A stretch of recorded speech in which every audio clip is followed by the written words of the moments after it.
Hey guys, welcome back to another base tour. I appreciate your patience. I know all y'all's wondering, where has Benjamin been? And the answer is 3 words. Say it with me together. Baldur's Gate 3. It's one of the most amazing games I've ever played. I played it on Tactician mode, and that's the highest difficulty, and it was just an unbelievable experience. It took me hundreds of hours to finish all the quests and everything, and I loved every minute of it. And now it's a great time to come back to Rust, and with the new RP pack that came out. So here's a base tour of my base in, what month is it? November 2023. This is a vanilla server, as I typically play on. And the core of the base here, it's actually just a 2x2 with pixel gaps in it. And I'll show you all the pixel gaps here in a little bit. And then me and my brother have been playing this wipe, and we added a garage over here because we really like RVs. We really like RVs, and now that you can take them down into the subway tunnels, it's they're just even better than they were before.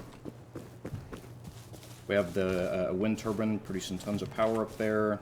That's at the stability limit, of course, so it generates the maximum power.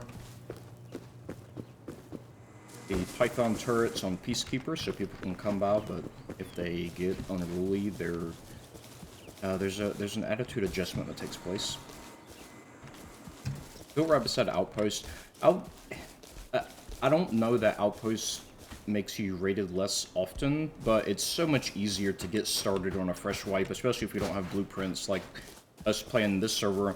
Whenever you're right next to Outpost, because you have the recycler, you can go, you know, hashtag paddle life and get the road signs and everything. It's just really nice. I have the disconnectable external TC here. If this is the first time you've been to my channel and you're wondering what the hell is going on with this guy's base, I like making post-apocalyptic looking junkyard bases. It's just something that I've always done in Rust. I've been playing for 7 or 8 years now. I have over 10,000 hours, and I love base building. That's my favorite part of the game, and Base Punches did an amazing job of adding more and more items to the game to fulfill the RP base builders' dreams, which I'm very thankful for. And the top of the base is a farm. Ooh, they need some water. They're probably, oh, they're ready to go though. I'll harvest those later. There's a 60% chance I'll remember to harvest those later. Let's take a look at the inside of the base. So it's just a typical 2x2 with honeycomb around it. The TC is actually hidden behind this vending machine.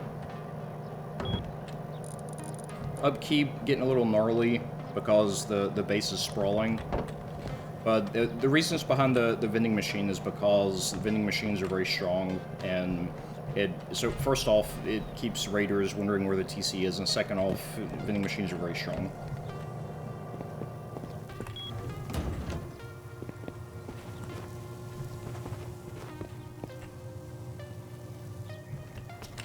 I always keep the top of my 2x2s open for storage because they don't usually get raided from the top, so there's no reason not to use the space up here for extra storage.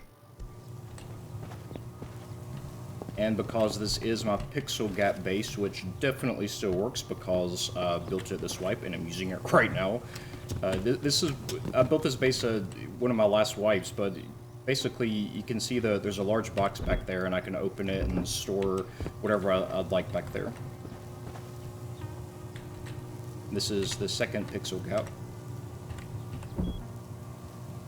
And then there's a third one right here also. And the good thing about these pixel gaps, the last two that I showed you, is they're behind the windows. So whenever you're gonna log off for the day, you just cover them up like that. And no one's gonna think, oh, there must be a pixel gap back there because there's a window and the window gives it. No, nobody thinks that. They're just gonna look and be like, it's a battery, forget it. Oh, it's furnaces. You know, I'm not gonna blow that for any reason. But really, what it's doing is it's further protecting the pixel gaps and further making them more difficult to discover.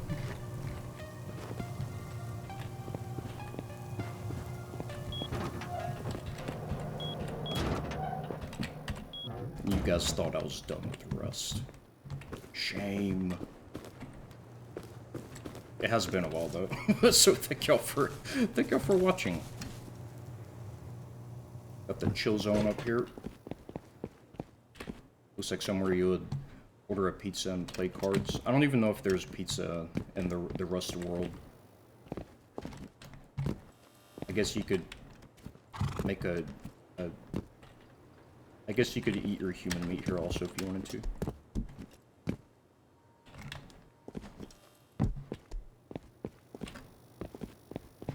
I'm really liking how much water the water catchers give now. They changed the output of those. It's a lot more viable to run a farm off of just water catchers, which we've been doing with absolutely no problem. Take a look at the second garage. Okay, look, I'm gonna give it to y'all straight, not my best work. So, I wanted this to be a garage with 2 vehicle lifts in it, but you see how it kind of, the terrain goes up? I mean, it works, but it's kind of annoying getting the cars in and out of it, so I just decided to make this extra storage. There's actually, you see these boxes in there? Those boxes underneath the water catchers, or the water storage, are actually loose storage. Put our fat stacks in here. And if we get raided, no one ever comes in here and is like, let me bust this window because there could be boxes underneath the like, you can't even see them. No one will ever. I've been using this strategy for years. I've never had a raider get what's in these boxes here. They just don't get them. So we store our valuables, our precious metal and gunpowder in those little areas there. We have the turrets on the red mode in here. I'm telling y'all, going down into the tunnels and storing your components in the RV here. Take the RV all the way down in it, bring some food, bring in extra kit, and you can just farm the tunnels, and if you get killed, you just respawn on the RV and go about your merry way. It's fantastic. It's been a very lucrative way to get the blueprints this way and farm up all the scrap we need. One more look at the base from the outside.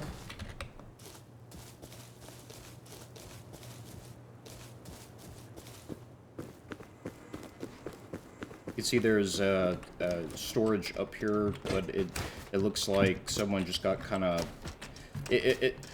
Whenever I make junkyard bases, I want it to look like there was a plan at first, but then not after the base is actually built, and that's kind of what happened here. It's basically, you see people, you see the owners' ideas of what they wanted to do, like, you know, clearly this person had a thing for fridges. Maybe they thought the fridge market was going to be super hot one day in the, you know, the figurative Rust world, and so they started collecting fridges, and then they realized that no one likes fridges, so now they're just kind of sitting here.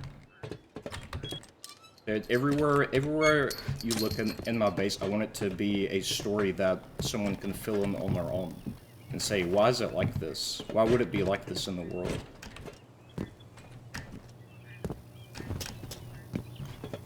This was actually the starter, just a little 2x1, the H-June 2x1 right here. Now it's an external TC and turret nest. There's also a refinery back here. By the way, you see those boxes in there in the refinery room? You can store gunpowder and stuff in those because nobody ever blows the doors to a refinery to get stuff out of it. They're not going to waste their explosives trying to get stuff from a refinery. At least I've never seen it. Probably need to get some SAM sites up this way for the incoming missile truck. That's next on my to-do list.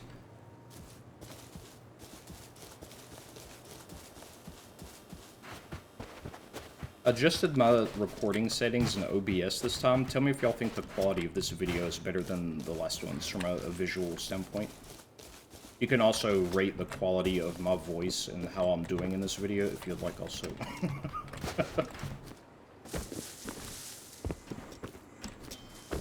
Alright, that's going to wrap it up for this base tour. Really appreciate y'all watching and for your patience as I played one of the best games ever, Baldur's Gate 3.